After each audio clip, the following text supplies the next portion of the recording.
నమస్తే ASN news కు స్వాగతం.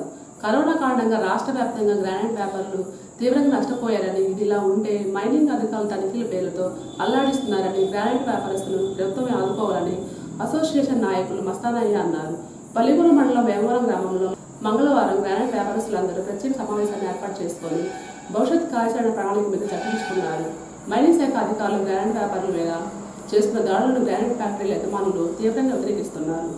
గ్రానైట్ ఫ్యాక్టరీల అసోసియేషన్ నాయకులు మస్తానయ్య మాట్లాడుతూ, కరోనా కారణంగా గ్రానైట్ వ్యాపారస్తులు తీవ్ర నష్టాల్లో కూరుకొని పోయారని, మరో ప్రక్క రాష్ట్ర ప్రభుత్వం గ్రానైట్ ఫ్యాక్టరీల రాయల్టీ పెంచి విద్యుత్ ఛార్జీలు కూడా పెంచడంతో రాష్ట్ర ముఖ్యమంత్రి జగన్మోహన్ రెడ్డి విద్యుత్ ఛార్జీలు తగ్గించి రాయల్టీ ఫీజు 50% తగ్గించి, అలాగే రాష్ట్ర ప్రభుత్వం పూర్తి స్థాయిలో సహకరిస్తే చిన్న తరహా పరిశ్రమలు నడుస్తాయని మస్తానయ్య చెప్పారు. రాష్ట్ర మంత్రి బాలినేని శ్రీనివాసరెడ్డి అద్దెకి నియోజకవర్గ ఇన్ఛార్జి కృష్ణ చైతన్య దృష్టికి వారి సమస్యలను తీసుకుని వెళ్ళగా ముఖ్యమంత్రితో మాట్లాడతారని హామీ ఇచ్చారని, గ్రానైట్ అక్రమ రవాణా జరిగితే పట్టుకోవాల్సిన మైనింగ్ అధికారులు ఫ్యాక్టరీ లోపలికి తనిఖీ పేరుతో వచ్చి గ్రానైట్ ఫ్యాక్టరీలు మూసివేయాలని చెప్పడం విడ్డూరంగా ఉందన్నారు. 4 సంవత్సరాలు అవుతుంది. నేను ఒక 2 కట్టల ఫ్యాక్టరీ ఏర్పాటు చేశాను. నా ఫ్యాక్టరీ కింద 20 మంది బతుకుతున్నారు. అలాగే ఇక్కడ ప్రకాశం జిల్లాలో మొత్తం 1600 ఫ్యాక్టరీలు ఉన్నాయి. ఒక్కొక్క అలా మొత్తం 32,000 నుంచి 40,000 మంది జీవనోపాధి కల్పించాము. ఇవాళ మేముండే పరిస్థితుల్లో డీజిల్ పెరిగిన ఖర్చులు కానీ, మైనింగ్ రాయల్టీ కానీ, పవర్ బిల్ కానీ ఇవన్నీ పెరగడం వల్ల మేము బతకలేము. మా కింద లేబర్ బతికే పరిస్థితి కాదు, ఇలా రోడ్డు మీద పడే పరిస్థితి వచ్చింది. దయచేసి మమ్మల్ని ఆదుకోవాలని కోరుతున్నాము. అలాగే నిన్న ఆర్వీఎస్ డిపార్ట్మెంట్ వాళ్ళు మనకి ఇన్స్పెక్షన్ చేశారు. దానికి గాను మేము నిరసన కాదు చేస్తుంది, మేము ఇబ్బందులు పడుతున్నాము, మాకు ఒక రూట్ చూపించండి, మాకు ఒక సోర్స్ చూపించండి. ఫస్ట్ మేము కాదు ఇబ్బంది పడుతుంది, మమ్మల్ని ఇబ్బంది మేము ఎక్కడి నుంచి తెచ్చుకుంటున్నాం వాళ్ళ దగ్గర సాల్వ్ చేయండి. అప్పుడు మేము మా దగ్గరికి వస్తే మేము కూడా సంతోషంగా మేము దానికి అంగీకరిస్తాం. అదొకటి. ప్లస్ రీసెంట్గా ఎండిఎల్ ఆపారు. ఇప్పుడు మొత్తం మైనింగ్ ఆన్లైన్ అయ్యింది. వాళ్ళ చేతిలో ఉందనేసి మమ్మల్ని ఇబ్బంది పెడుతూ ప్రతి ఒక్కరు ఏ డిపార్ట్మెంట్ అని ఎండిఎల్ జస్ట్ ఏదైనా ఇబ్బంది పెడితే చాలా ఎండిఎల్ ఆపేస్తున్నారు. అది కరెక్ట్ కాదండి. ఎండిఎల్ ఒక ఫ్యాక్టరీకి 20 మంది బతుకుతున్నారండి. ఆ 20 మంది మీరు ఆపేస్తే ఫ్యాక్టరీ ఆడే పరిస్థితి కాదు. ఆ 20 మందికి అన్నం ఎక్కడి నుంచి పెడతారండి? వాళ్ళు కడుపు కొట్టబాగండి దయచేసి. అదే పరిస్థితిలో మనకి ఇవి ఏమంటారు, మన పెరిగిన రాయల్టీ కానీ, కరెంటు బిల్లు కానీ, పెరిగిన డీజిల్ ఖర్చులు కానీ ఇలా మా ఫ్యాక్టరీ నిలబడే పరిస్థితి కాదండి. దయచేసి సీఎం జగన్మోహన్ రెడ్డి గారికి ఒకటే విజ్ఞప్తి వేస్తున్నామండి. మాకు ఇచ్చిన హామీ మేరకు అవి కనుక నెరవేరిస్తే దయచేసి మేము నిలబడదాం. లేకపోతే మొత్తం ఆత్మహత్య శరణ్యం, ఇంకా వేరే నిలబడే పరిస్థితి కాదు. దయచేసి విజ్ఞప్తి చేస్తున్నామండి. ఇదే అండి, మేము డిమాండ్ కాదని చేస్తున్నాం, దయచేసి రిక్వెస్ట్ చేస్తున్నాం. ఇలా కాళ్ళు పట్టే పరిస్థితికి వచ్చారండి. ఫ్యాక్టరీ ఓనర్లు నిలబడే పరిస్థితి కాదు, కాళ్ళు పట్టిన పరిస్థితికి వచ్చారు. కాళ్ళు పట్టుకుని శరణు వేడుతున్నారండి. దయచేసి గమనించండి. ఈ కరోనా కారణంగా మరి రాయల్టీ పెంచి, కరెంటు ఛార్జీలు పెంచి, మరి ఫ్యాక్టరీలు నడిపే పరిస్థితులు లేకపోయే టైంలో మన జగన్మోహన్ రెడ్డి గారు చేకూర్చులు ఇచ్చిన హామీ ప్రకారం కరెంటు 3.75 పైసలు, రాయల్టీ 50% తగ్గించి అదేవిధంగా సహకరిస్తే ఈ జిల్లాలో ఈ చిన్నతర పరిశ్రమలు ముందుకు నడపగలుగుతాం. లేకపోతే ఈ పరిశ్రమలు నడిపే పరిస్థితి లేక మొన్న స్వచ్ఛందంగా నడిపే పరిస్థితి లేకనే ఆపాము. తర్వాత మన మంత్రి బాలినేని శ్రీనివాసరెడ్డి గారు, మరి కృష్ణ చైతన్య గారు వీళ్ళందరూ కూడా మీకు సరైన న్యాయం చేస్తాము, కరెంటు కానీ ఏదన్నా కానీ జగన్మోహన్ రెడ్డి గారు చెప్పిన హామీని మీకు నెరవేరుస్తాము, మీకు సక్రమంగా జరిగేటట్టు మేము సహకరిస్తామని చెప్పి మరి హామీ ఇవ్వడం జరిగింది. మరి ఇక్కడ మొన్న 3 రోజుల నాడు జరిగిన వ్యాపారం గ్రానైట్ ఫ్యాక్టరీలో అక్రమ తనిఖీలు చేసి మరి బ్లాక్ మీద ఆర్వీఎస్ నెంబర్లు వేసి మరి ఫ్యాక్టరీలు మూసేయమని చెప్పి ఆపమని చెప్పారు. దానికి నిన్న తనిఖీ చేయడానికి వచ్చిన అధికారులని మేము మాట్లాడి చాలా ఇబ్బందుల్లో ఉంది ఇండస్ట్రీ. తనిఖీ చేయడం అనేది భారీ కాండం, కానీ స్లాబులు పోయేటప్పుడు పట్టుకోవాలి. కానీ అక్రమంగా ఫ్యాక్టరీలోకి వచ్చి తనిఖీలు చేయటం కరెక్ట్ కాదని చెప్పడం జరిగింది. దానికి మన మంత్రి బాలినేని శ్రీనివాసరెడ్డి గారు వీళ్ళు కూడా సహకరించి వాళ్ళకి చెప్పి పంపించారు. రాబోయే రోజుల్లో ఫ్యాక్టరీకి ఏ ఇబ్బందులు లేకుండా చేస్తామని చెప్పి హామీ ఇవ్వడం జరిగింది. జిల్లా అసోసియేషన్ అధ్యక్షులు కృష్ణపాటి శేఖర్ రెడ్డి గారు, అదే ప్రసాద్ రెడ్డి గారు, వీళ్ళందరూ కూడా మార్టూరు యూనియన్ ప్రెసిడెంట్ జియో ప్రసాద్ గారు వీళ్ళందరూ కూడా నేను వ్యాపారం వచ్చి ఇక్కడ సంఘీభావం తెలియజేయడం జరిగింది. రాబోయే రోజుల్లో ఈ చిన్న తరహా పరిశ్రమల్ని మన జిల్లా మంత్రి కానీ వీళ్ళందరూ ఆదుకుంటేనే ఈ పరిశ్రమలు నడుస్తాయి. లేకపోతే స్వచ్ఛందంగా మూసేయడం జరుగుతుంది. ఆల్రెడీ ఇప్పుడు కొన్ని ఫ్యాక్టరీలు మూసేసే ఉన్నాయి. మరి ముఖ్యంగా కరెంటు తగ్గించడం కానీ రాయితీ తగ్గిస్తే ఈ అక్రమ దందాలు కూడా లేకుండా ప్రతి ఒక్కరు బిల్లు మీద వ్యాపారం చేసుకొని మన నాలుపాటి ఈ ఫ్యాక్టరీలు నడిచేదానికి అవకాశం ఉంటుందని చెప్పి కోరుకుంటూ మన జగన్మోహన్ రెడ్డి ఇచ్చిన హామీ నెరవేరిస్తే ఫ్యాక్టరీలు సక్రమంగా నడుపుకోవడానికి అవకాశం ఉంటుందని కోరుకుంటున్నాం.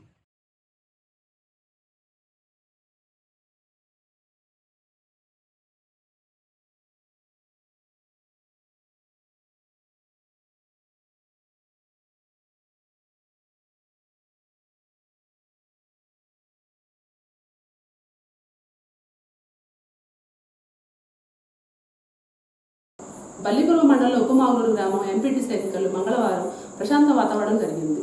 ఉప్పుమాగులూరు గ్రామం ఎంపీటీసీ ఎన్నికలు గతంలో వాయిదా పడగా తిరిగి మళ్ళా రాష్ట్ర ఎన్నికల కమిషనర్ నోటిఫికేషన్ విడుదల చేయగా మంగళవారం ఎంపీటీసీకి సంబంధించి పోలింగ్ జరిగింది. ఉదయం 6 గంటల నుండి ప్రారంభమైన పోలింగ్ సాయంత్రం 5 గంటలకు ముగిసింది.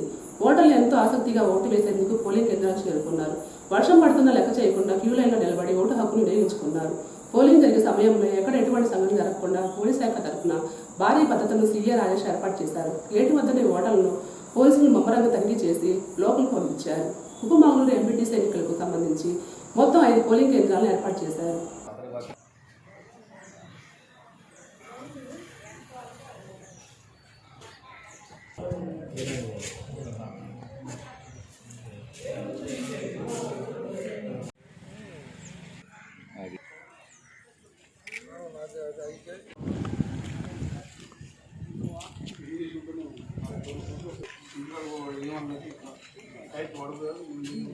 ఎవరు నేర్పించి తొలిసారి చేపిస్తా ఏమన్నా ఎవరు వస్తున్నారు ఖచ్చితంగా కావాలంటే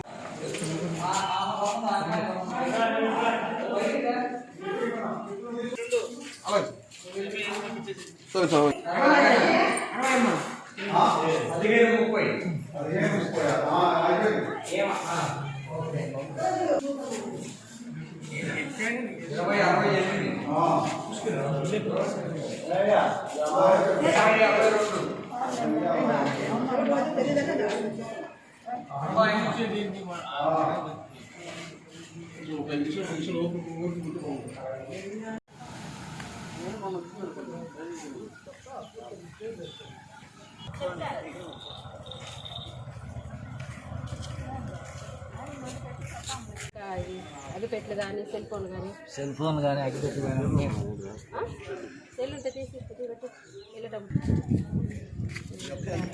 వెళ్ళమ్మా పక్కన ఫోన్ ఉండకూడదు ఇక్కడ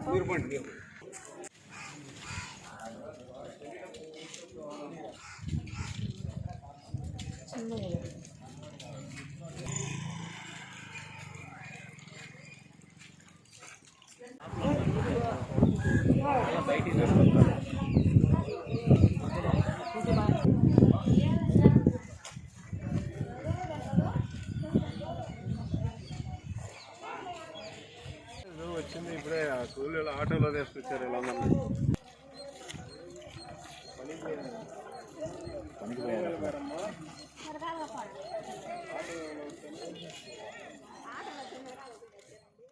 ప్రభుత్వ పాఠశాల సమగ్ర అభివృద్ధి ప్రధాన లక్ష్యంగా ప్రతిష్టాత్మకం చేపట్టిన నాడు నేడు అభివృద్ధి పథకాన్ని ప్రతిపాదించిందని సదరు పథకం ద్వారా ప్రభుత్వ పాఠశాలలో మౌలిక వసతులు మరియు సౌకర్యాలు సమకూర్చుకునే సదవకాశం కలిగిందని అద్దంకి మండల విద్యాశాఖ అధికారి సుబ్బయ్య అన్నారు. అద్దంకి మండల విద్యాశాఖ కార్యాలయంలో మంగళవారం 2వ దశ నాడు నేడు అభివృద్ధి పనులపై శిక్షణ కార్యక్రమాన్ని ఏర్పాటు చేయగా ఎంపీడీఓ రాజేందర్, ఎంఈఓ సుబ్బయ్య హాజరయ్యారు. సమావేశంలో ప్రభుత్వ పాఠశాలల ప్రధానోపాధ్యాయులు, సిఆర్పీలు, వెల్ఫేర్ ఇంజనీరింగ్ అసిస్టెంట్లు పాల్గొన్నారు. ఈ సందర్భంగా ఎంఈఓ సుబ్బయ్య మాట్లాడుతూ అద్దంకి మండలంలో మనబడి నాడు నేడు 2వ విడత క్రింద 21 పాఠశాలను అభివృద్ధి చేశారని, ఆ పాఠశాల యొక్క ప్రధానోపాధ్యాయులకు, ఇంజనీరింగ్ అసిస్టెంట్లతో సమావేశాన్ని నిర్వహించారని, గతంలో నాడు నేడు క్రింద మొదటి విడత పలు పాఠశాలలు అభివృద్ధి చేయడం జరిగిందన్నారు.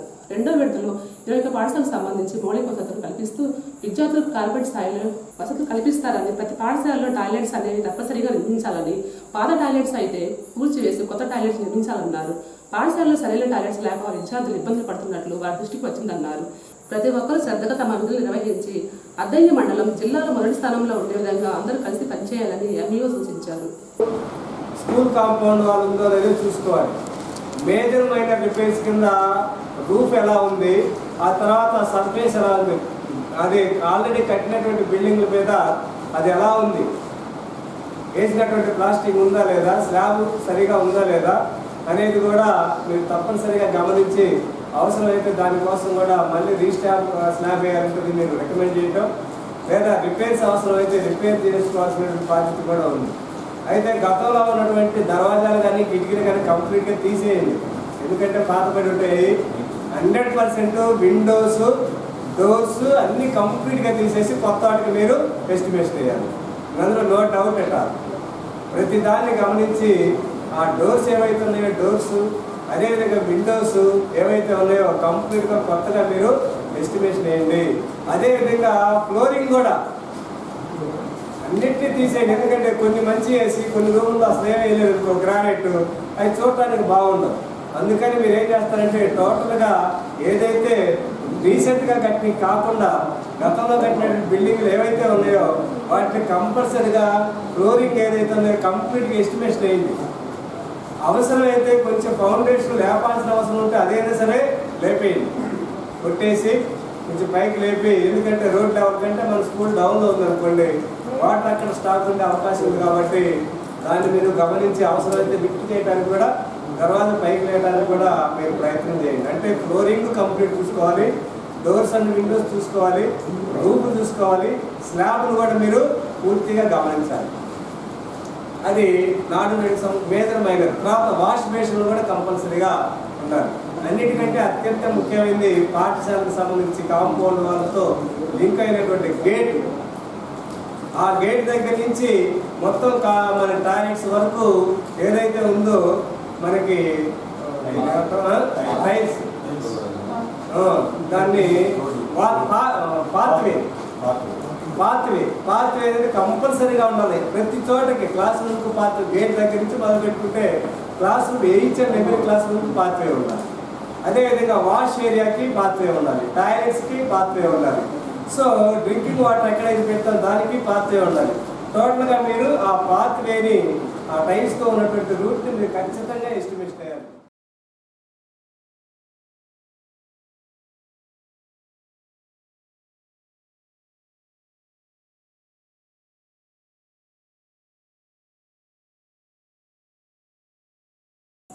జగనన్న సంపూర్ణ గృహ హక్కు పథకం ఓటీఎస్ ద్వారా లబ్ధిదారులకు బహుళ ప్రయోజనాలు చేకూరుతాయని, లబ్ధిదారులు నామాత్రం మొత్తాన్ని చెల్లించినప్పుడు భూమిపై హక్కులు సంక్రమిస్తాయని అద్దెకి మండల పరిషత్ అభివృద్ధి అధికారి రాజేందర్ అన్నారు.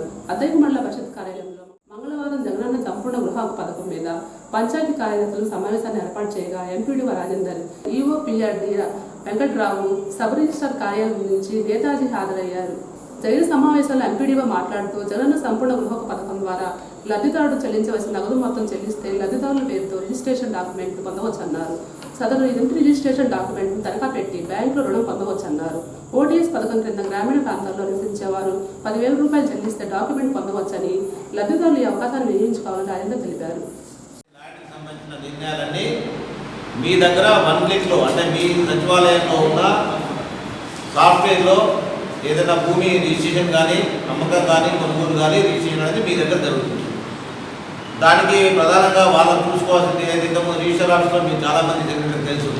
ఒక రిజిస్ట్రేషన్ చేసినప్పుడు ఏమేమి చూస్తారు, లింక్ డాక్యుమెంట్ చూస్తారు, కరెక్ట్గా సేల్డ్ ఉందా లేకపోతే అగ్రిమెంటా, తర్వాత దానికి ల్యాండ్ ఏ విధంగా ఇతనికి సంక్రమించింది, అబ్జెక్షనబుల్ పూర్వంలోక లేకపోతే గవర్నమెంట్ ల్యాండా, ఏమన్నా ఆన్లైన్లో వాటిని ఆయన ప్రొహిబిట్ చేశారా సర్వే నెంబర్లు కానీ, ఇవన్నీ మీరు చెక్ చేసుకొని అన్నీ కరెక్ట్గా ఉంటే రిజిస్ట్రేషన్ ప్రాసెస్కి ముందుకు చేయడానికి కోసమని మొదలు పెట్టబోతున్నారు. అది రాష్ట్ర స్థాయిలో శిక్షణ తరగతులు, విజయవాడ స్థాయిలో, తర్వాత ఒంగోలు స్థాయిలో అయిపోయిన తర్వాత మనకి సిస్టమ్ ముందు, అంటే ఆన్లైన్ ట్రైనింగ్ లాగా సిస్టంలో ఆ సాఫ్ట్వేర్ అనేది సాఫ్ట్వేర్లో ఒక ల్యాండ్ను ఏ విధంగా వెరిఫై చేయాలి, ఏ విధంగా దాన్ని మనం రిజిస్ట్రేషన్కి అనుమతించవచ్చు అనే అన్ని విషయాలు వాళ్ళు ఆన్లైన్ టెక్నికల్ క్లాస్ ద్వారా చెప్తారు.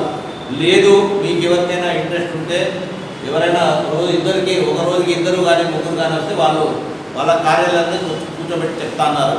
అయితే ప్రస్తుతానికి అయితే ఇప్పుడు మనకి అది ఇంకా అమల్లోకి ఇంకా రాలేదు, ప్లస్ ఇంకా అది ట్రైల్స్లోనే ఉంది. కాబట్టి ముందు గ్రౌండ్ లెవెల్లో అన్ని ట్రైనింగ్స్ అయిపోయిన తర్వాత వాటి మీద శిక్షణ జరిపి అప్పుడు మీ అందరికీ, ఇప్పుడు మీకు చాలామందికి తెలుసు మీ డిఏ లాగిన్లో చాలా పనులు చేయబోతున్నారు. దానికి కూడా ఉదాహరణ ఇప్పుడు మనం ఇన్స్ట్రక్షన్స్ ప్రకారం అది కన్సల్ట్ గ్రామ పంచాయతీ ద్వారా ఏ విధంగా జరుగుతుందనే దాని గురించి సార్ వచ్చారు రిజిస్ట్రేషన్ డిపార్ట్మెంట్ నుంచి.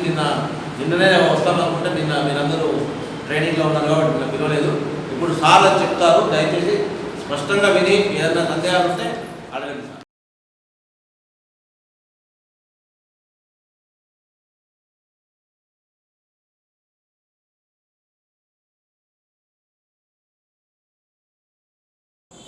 బల్లిపురం మండలం వేమవరం వద్ద మైనింగ్ అధికారులను గ్రానైట్ ఫ్యాక్టరీ యజమానులు అడ్డుకున్నారు. బల్లిపురం సంతమారూరు మాటూరు మండలంలో గల గ్రానైట్ క్వారీలో గ్రానైట్ ఫ్యాక్టరీలో మైనింగ్ అధికారులు విస్తృతంగా తనిఖీలు చేపట్టి కేసులు నమోదు చేస్తున్నారు. దీంతో హళ్లెత్తించిన యజమానులు మైనింగ్ అధికారులను వేమవరం వద్ద రోడ్డు కట్టగా నిలబడి మైనింగ్ అధికారుల వాహనాన్ని నిర్బంధించారు. ఇష్టారీతిగా కేసులు నమోదు చేస్తున్నారని, వారిపై నమోదు చేసిన కేసులను విరమించుకునే వరకు వాహనాన్ని ముందుకు పోనివ్వరని నిర్బంధించారు. వర్షం పడుతున్నప్పుడు వాహనాన్ని నిర్బంధించి అధికారులను బడికి రానికుండా చేశారు. దాదాపు 3 గంటల పాటు హైదరాబాద్ నడిచింది. అనంతరం పోలీసులు సంఘటన స్థలాన్ని చేరుకొని మైనింగ్ అధికారులను అక్కడి నుంచి పంపించి వేశారు.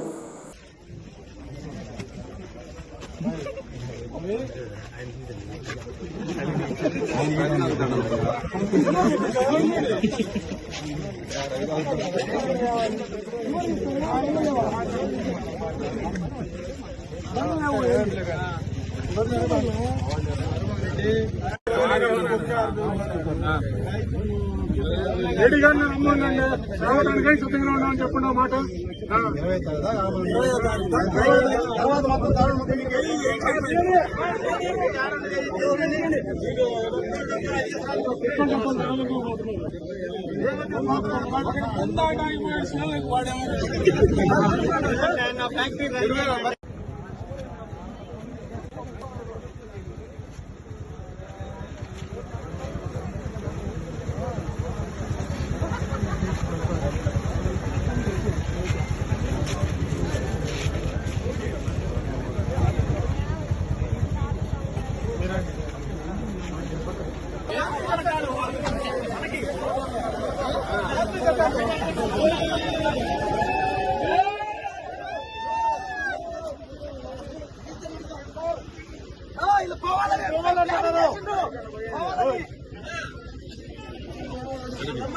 ఇక్కడికి కదిలేదు.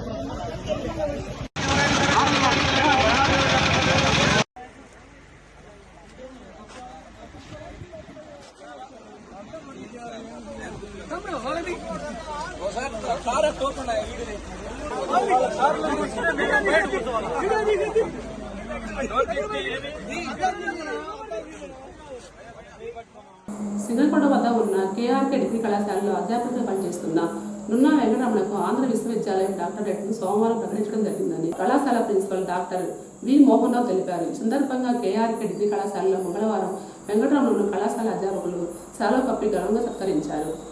ఆర్కిడ్ మొక్కల సూక్ష్మజీవులు మరియు క్యాన్సర్ నిరోధక స్వభావంపై చేసిన పరిశోధనకు గాను డాక్టరేట్ ప్రకటించినట్లు కళాశాల ప్రిన్సిపల్ మోహన్ రావు చెప్పారు.